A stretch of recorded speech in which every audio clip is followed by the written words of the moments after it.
Salam dostlar.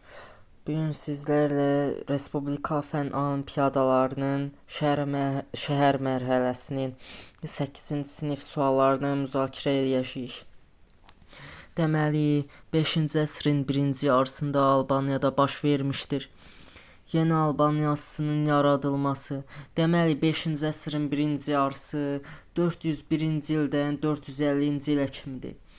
Yeni Albaniyası yaradılıb Asuagenin vaxtında, yəni ki 424-444. Dini kitablar və başqa əsərlərin Alban dilinə tərcümə olunması. Dini kitablar və başqa əsərlər Alban dilinə tərcümə edilib Asuagenin vaxtında 424-444. Albaniya hökmdarının dini məclis çağırması. Yəni bu düşür 3-cü Mömin Vaçaqanın vaxtında 488-ci ilə. Bu 5-ci əsrin ikinci yarısına düşdüyü üçün 3-ü çıxırıq. 3-ü çıxırıqsa deməli B variantı, C variantı, D variantı gedir. Ya qalır A variantı, ya da qalır E variantı. Albaniyada mərzbanlıq elan edilib 463-cü ildə. Yəni kiçik mərzbanlıq.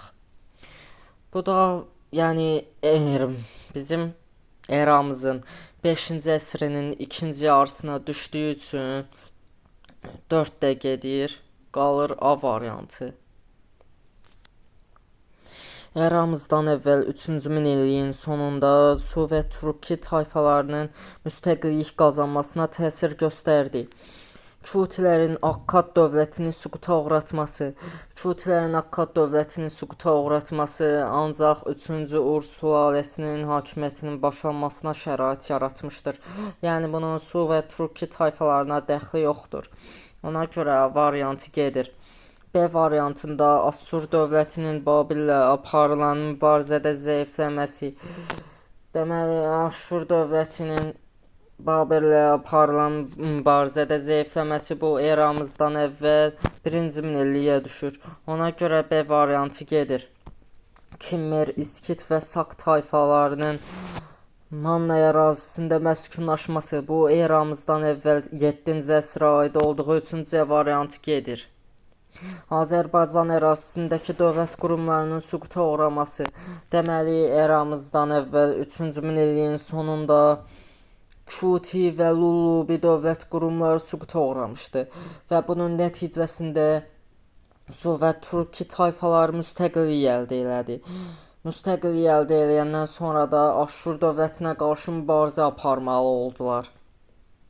Urartu və Assurların Urmiya gölü ətrafındakı ərazilər uğrunda mübarizəsi.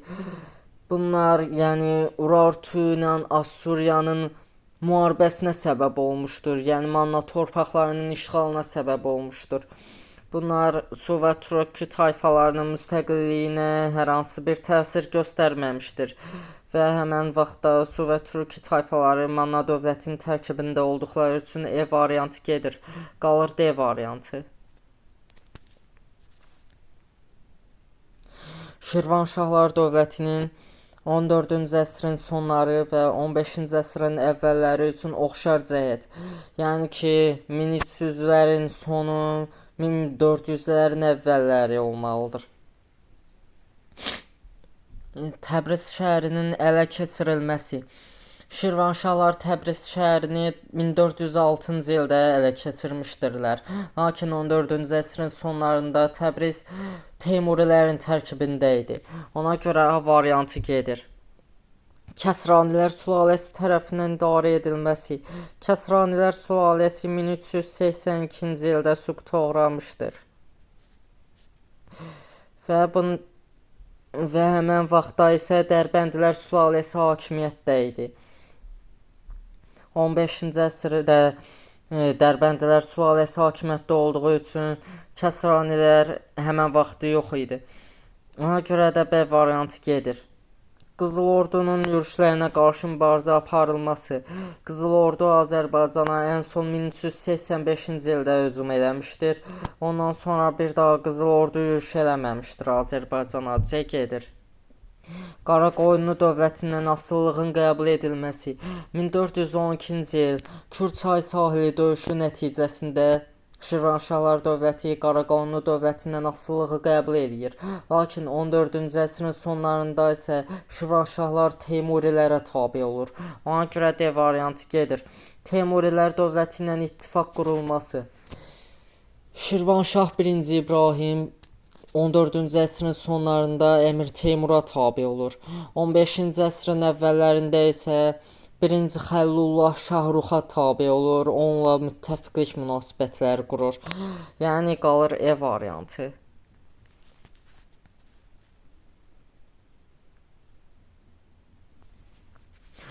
Yusif ibn Əbsaz və Fəzl ibn Məhəmmədin öz dövlətinə birləşdirdiyi ərazini müəyyən edin.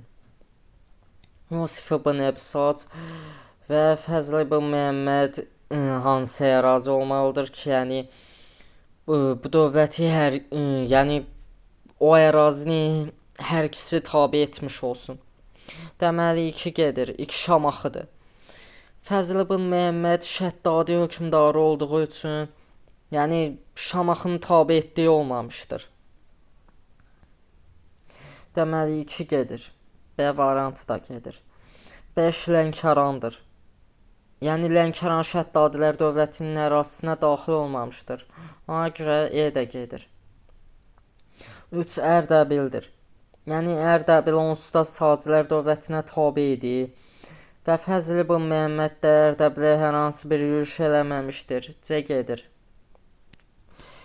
Urmiya onsuz da Sacilər dövlətinin tərkibində idi. Şəddadilər də Urmiyaya hər hansı bir yürüş eləməyib. A gedir. Qalır D variantı. Çünki həm Yusif ibn Əbsaz, həm də Fəzl ibn Məhəmməd Dəbli öz ərazilərinə tabe etmişdir. Qalır D variantı. Şah 1-ci Abbasın həyata keçirmək istədiyi iqtisadi tədbir. Tamğa və bac vergisinin ləğv edilməsi. Tamğa və bac vergisi Şah 1-ci Təhmasibin hakimiyyəti dövründə 1565-ci ildə ləğv edilmişdir. Ona görə də bunun Şah Abbasa hər hansı bir əlaqəsi, dəxli yoxdur. A variantı gedir. Vahid ölçü, pul və çəki sisteminin yaradılması. Şah Abbasın vaxtında onsuz da vahid ölçü, pul və çəki sistemi var idi. Yəni B variantı gedir. C variantı. Şərqdən Avropaya gedən ticarət yolunun Osmanlıdan Səfəvi dövlətinə, Səfəvi ərazisinə keçirilməsi. Bu düzdür, çünki Şah Abbas böyük sürgün siyasəti yeritmiş və həmən vaxt məqsədi bu olmuşdur ki, yəni Şərqdən Avropaya gedən ticarət yolunun Osmanlıdan Səfəvi ərazisinə keçməyinə çalışmaq idi. C qalır. Tiul torpaqlarının paylanmasının məhdudlaşdırılması. Şah Abbasın hər hansı bir yəni belə bir istəyi olmamışdır. D gedir. Almaniya ilə ticarət müqaviləsinin imzalanması. Almaniya ilə hər hansı bir ticarət müqaviləsini imzalamaq kimi bir məqsəd olmadığı üçün E gedir. Qalır C variantı.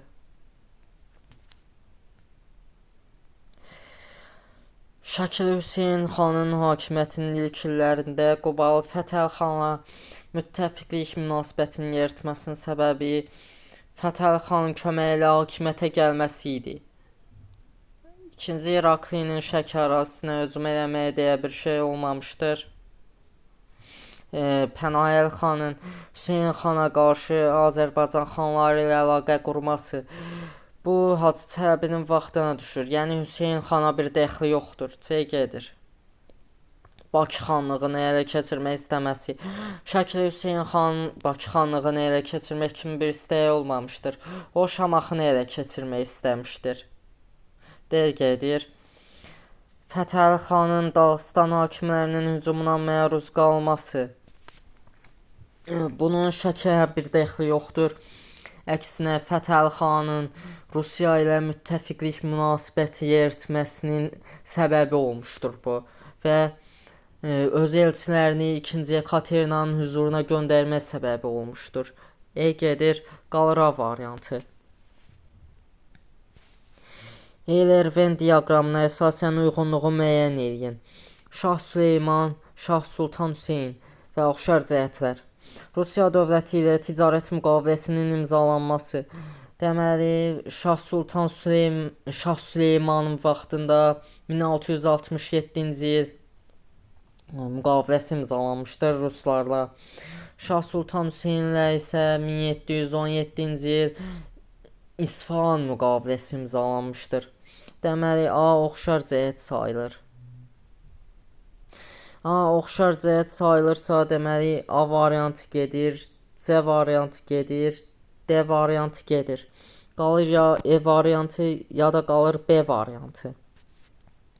Müqəddəs birlik tərəfindən gələn ittifaq təklifinin rədd edilməsi. Bu Şah Süleyman vaxtına düşdüyü üçün 1B-dir. Rusiya və Osmanlının Azərbaycan torpaqlarını işğal etməsi. Bu Şah II Təhmasibin vaxtına düşdüyü üçün heç birinə aid deyil. Əhalinin silahlara alması, keçirilməsi. Bu Şah Sultan Hüseynin vaxtına düşür. Əfqan üsyançıları tərəfindən hakimiyyətə devrilməsi. Bu da Şah Sultan Hüseynin hakimiyyəti dövrünə düşür. 1722-ci ildə Mir Mahmudun başçılığı altında Əfqanlar İsfahan şəhərini tutaraq Şah Sultan Hüseyni taxtdan salırlar. Deməli, E variantı gedir, qalır B variantı.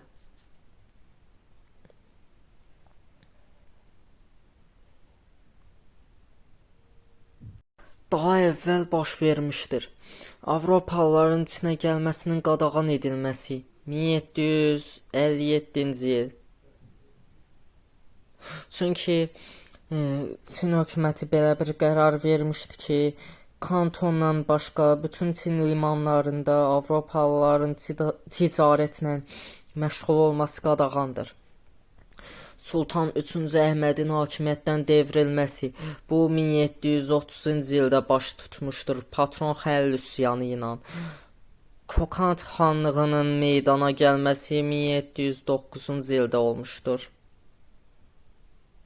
Nadir Şahın Dehlini ələ keçirməsi 1738.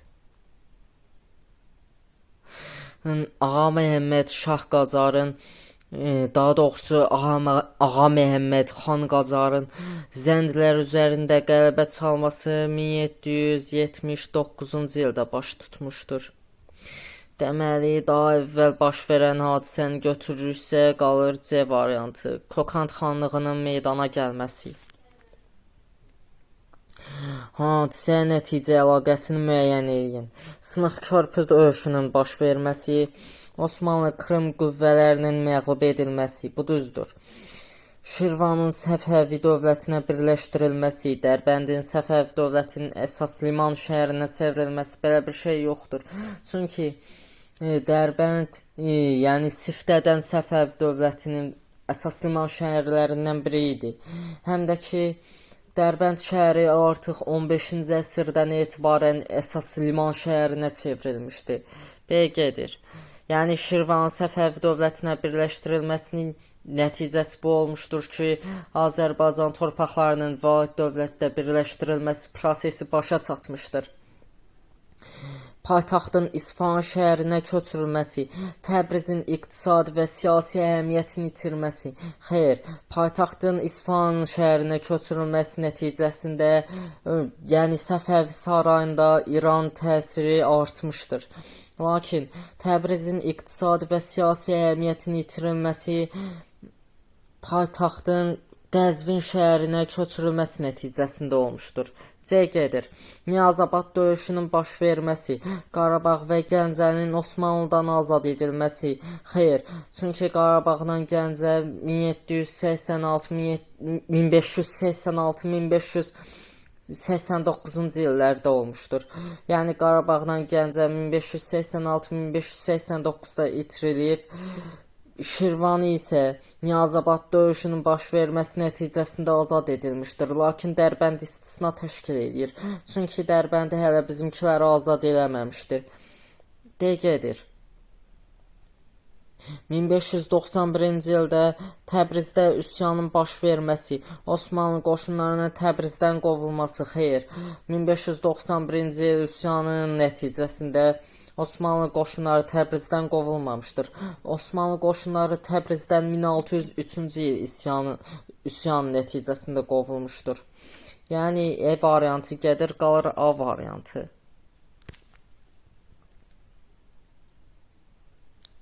Üç müəzzin döyüşünün Muradtəpə döyüşü ilə oxşar Çıldır döyüşündən fərqli xüsusiyyətlərini müəyyən edin. Səfəvi qoşunlarının qələbə qazanması, bəli, bu düzdür. Şah 1. Abbasın hakimiyyəti dövründə baş verməsi, xeyr. Çünki Şah 1. Abbas 1629-cu ildə vəfat etmişdir. Yəni ki, Üç kilsə döyüşünün Çıldır döyüşünə fərqli xüsusiyyəti olaraq, yəni Şah Abbasın hakimiyyəti dövründə baş verməyini deyə bilmərik. Çünki Şah Abbasın vaxtında üç kilsə döyüşü olmamışdır. Yəni İrəvan mühasirəsi olmuşdur. Ona görə 2 gedir. 2 gedirsə deməli A variantı, B variantı, E variantı gedir. Qalır ya C variantı, ya da D variantı. Nadir xanın Səfəvi qoşununa rəhbərlik etməsi, bəli. Üç kilsə döyüşündə Nadir xan Səfəvi qoşununa rəhbərlik etmişdir. Lakin Çıldır döyüşündə Nadir xan yox idi. Ona görə 3 qalır. Əfqanların Səfəvi torpaqlarından qovulması ilə nəticələnməsi. Yəni bu üç müəzzin döyüşünün Muradtəpə döyüşü ilə oxşar bir xüsusiyyət deyildir. Çünki üç müəzzin döyüşü Osmanlılarla Səfəvilər arasında olmuşdur. Lakin Əfqanların buna bir dəxli yoxdur. Əfqanlar Herat və İsfahan döyüşləri nəticəsində Səfəvi torpaqlarından çıxarılmışdır. Ona görə 4 gedir, qalır D variantı.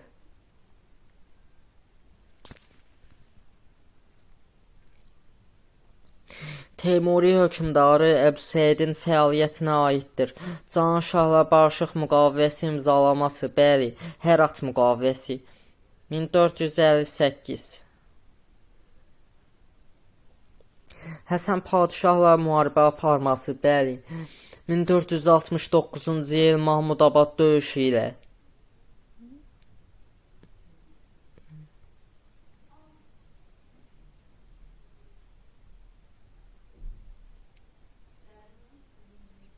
Nəticədə Uzun Həsən Əbüseyd məğlub eləmiş, onu öldürmüşdür. Qızıl Ordu dövlətinə yürüş etməsi. Qızıl Ordu dövlətinə Əmir Teymur yürüş etmişdir. Yəni Əbüseydin bundan bir dəxli yoxdur. C variantı gedir.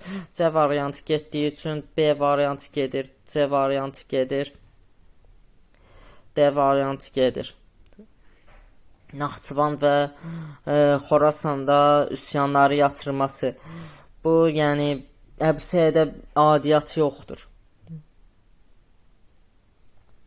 Çünki Əbüseydin vaxtında Naxçıvan və Xorasan Teymurilər dövlətinə daxil deyildi. Sadəcə Xorasan və Mavarayən Nəhr Teymuri dövlətinə daxil idi. Buna görə də E variantı gedir, qalır A variantı. Uyğunluğu müəyyən edin. Deməli, çap üsulu ilə ilk kitabı buraxmışdı. 1449-cu ildə Johann Gutenberg eləmişdir bunu. 3A. 3A olursa A variantı gedir, B variantı gedir, D variantı gedir, E variantı gedir, qalır C variantı. Çünki yerin həm öz oxu ətrafında, həm də günəş ətrafında fırlandığını Nikolay Kopernik bildirmişdir və buna görə də bunun nəzəriyyəsi Xristian kilsəsi tərəfindən təqibə məruz qalmışdır və bu nəzəriyyəni müdafiə edənlər cəzalandırılırdı. Kainatın sonsuz olduğunu göstərdiyi Giordano Bruno və məhz bu fikrinə görə kilsə tərəfindən tonqalda yandırılma hökmünə məhkum edilmişdir. C variantı.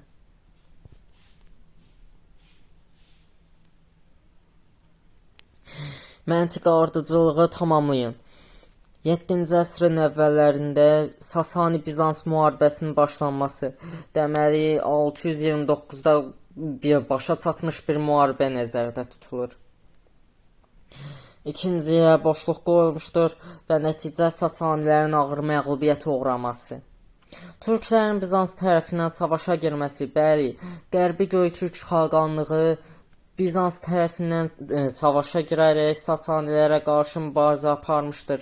Tonqyabqunun başçılığı altında Tiflis mühasirəsi baş tutmuş və nəticədə Tiflis alınaraq Göytürklərin əlinə keçmişdir. Məzdəkilər hərəkatının başlanması. Məzdəkilər hərəkatı başlamışdır 481-ci ildə və yaxud 489-cu ildə.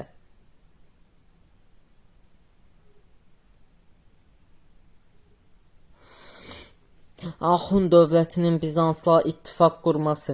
Axund dövləti 567-ci ildə süquta uğradığı üçün 7-ci əsrdə artıq mövcud deyildi. B və C variantları gedir. Göyçək gölü sahilində həlledici döyüşün baş verməsi. Bizans və Sasani dövlətləri arasında Göyçək gölündə hər hansı bir həlledici döyüş olmamışdır. Bizans və Sasani dövlətləri arasında həlledici döyüş Ninevada olmuşdur. D variantı gedir. Cavanşirin Bizans imperatoru ilə müttəfiq olması 653-cü ildə baş tutmuşdur. Nəticədə E variantı gedir, qalır A variantı. Həm də ki, Cavanşir 642-ci ildə hakimiyyətdə idi. Yəni həmin müharibədə iştirak eləməmişdir. Cavanşir ərəblərlə müharibədə iştirak etmişdir. Şərqdə erkən feodalizm dövrünə aid hadisələri müəyyən edin. Deməli, erkən feodalizm dövrü eramızın 3-cü əsrindən eramızın 11-ci əsrinə dəkdir. Axund dövlətinin əsasının qoyulması 4-cü əsr. Monqolların Avropanın cənub-şərq hissəsinə yürüşləri. Bu klassik feodalizm dövrünə düşür. Yəni ki, 13-cü əsrə düşür.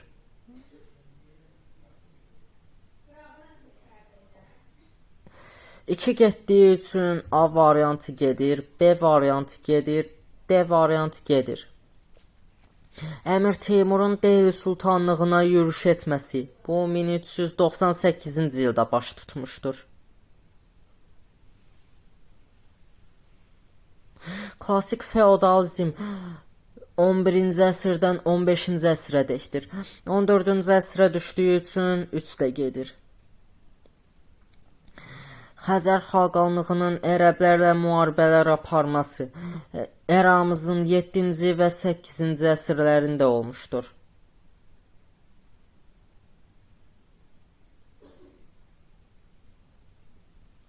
Yəni 4 qalır. 3 getdiyi üçün C variantı gedir, qalır E variantı. Osmanlı sultanı 3-cü Səlimin hakimiyyəti dövrünə aid deyil.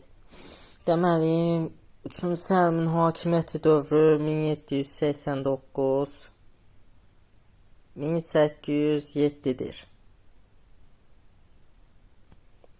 Avstriya ilə sülh müqaviləsinin imzalanması. Yəni A-nı hələ ki saxlayırıq. Krımın Rusiya tərəfindən ilhaqı 83-də olmuşdur. 1783-cü ildə Krım Rusiya tərəfindən ilhaq edilmişdir. Bunda, yəni 3-cü Səlimin hakimiyyəti dövrünə hər hansı bir dəxli yoxdur. B-ni götürürük. B-ni götürürüksə B variantı gedir, C variantı gedir, E variantı gedir. Qalır ya A variantı, ya da D variantı. Durğunluq dövrünün başlanması. Deməli, durğunluq dövrü başlanmışdır. Qanuni Sultan Süleymanın ölümü və yaxud Uzun Türk savaşı sayılan 1591, 1606-cı il, və yaxud 1608-ci il olan, yəni Osmanlı-Avstriya müharibəsi. Yəni durğunluq dövrünün Sultan III Səhmə hər hansı bir dəxli yoxdur. Xarici tacirlərin fəaliyyətinin məhdudlaşdırılması bu üçüncü Səhmə aiddir. Hərbi mühəndislik məktəbinin fəaliyyətinin gücləndirilməsi bu da üçüncü Səhmə fəaliyyətinə aiddir. Nəticədə, yəni D ilə E gedir, A gedir. Çünki yəni necə deyirlər, 1787-1791-ci il Rus-Türk müharibəsində Avstriyada iştirak edirdi. Ona görə Osmanlı mütləq Avstriya ilə müqavilə imzalamalı idi. Ona görə də qalır A variantı. Baxırıq 16-cı suala. Mətni oxuyun və kimə aid olduğunu müəyyən edin. O görkəmli şəxsiyyət idi, hələ uşaqlıq vaxtından etibarən şəxsi şücaətləri, qətiyyəti və əməksevərliyi ilə seçilirdi. Təsviri incəsənətə dəyər vermir, poeziyanı sevmədiyi üçün onu oxumağı vaxt itkisi hesab edirdi. Deməli, bu böyük Moğol hökmdarı Övrəngzəbə aiddir. D variantı. Qazqomuqlu Surxay xanın oğlu ilə ittifaq bağlayaraq üsyana başçılıq etmişdir. Deməli, bu 2-ci Sam Mirzəyə aid olmalıdır. Deməli, B variantı. Yəni 1743-cü ildə olmuşdur. Yəni ilk öncə ifşa edilmiş, daha sonra yenə üsyan eləyəndən sonra isə onu cəzalandırmışdırlar. Əhəmənilər dövlətinin mövcudluğu dövrünə aid deyil. Əhəmənilər dövləti 550-dən 330-a kimi mövcud olmuşdur. Yəni eramızdan əvvəl. Yəni mövcudluğu dövrünə aid olmamalıdır. Roma Respublikasının yaranması 509 eramızdan əvvəl. Bu getdi. Xəranəya döyüşünün baş verməsi eramızdan əvvəl 338. Sələfkilər dövlətinin yaranması bu Əhəmənilərin süqutu dövrünə düşür. Yəni Makedoniyalı İskəndərin imperiyası dağıldığı üçün Sələfkilər dövləti yaranır. Yunan şəhər dövlətləri mövcud idi, bəli. Yunan şəhərlərində açıq hava teatr salonlarının tikilməsi bu da Əhəmənilər dövlətinin mövcudluğu dövrünə düşür. Qalır C variantı. Klassik feodalizm dövrünə aid olmayan hadisələri müəyyən edin. Yəni elə hadisələr olmalıdır ki, yəni 11-ci, 15-ci əsrlərə aid olmamalıdır. Frank imperiyasının parçalanması 843-cü il. Verden müqaviləsi ilə parçalanmışdır. Bu erkən feodalizm dövrünə düşür. Bir götürürüksə C variantı, D variantı, E variantı gedir. Monqolların Avropanın cənub-şərq hissəsinə yürüşləri 13-cü əsr. Yəni bu klassik feodalizm dövrünə aid olduğu üçün 2-ni götürmürük. Oğuz dövlətinin əsasının qoyulması. Oğuz dövlətinin əsası 750-ci ildə qoyulmuşdur. Yəni erkən feodalizm dövrünə düşür. 2 getdiyi üçün A variantı gedir, qalır B variantı. Çünki Osmanlı qoşunları yəni Ankara döyüşündə məğlub olmuşdu. Bu klassik feodalizmə düşür. Xalqların böyük köçü başa çatır. 7-ci əsr Slavyanların köçü nəticəsində hansı ki Bizans ərazisinə köç etmiş. Baxırıq 20-ci suala. Pul götürən şəxsin yazılı öhdəlik sənədi adlanır. Tədavül pulun, yəni istismara buraxılmasıdır. Çək sisteminin pul götürən şəxsin yazılı öhdəlik sənədinə bir dəxli yoxdur.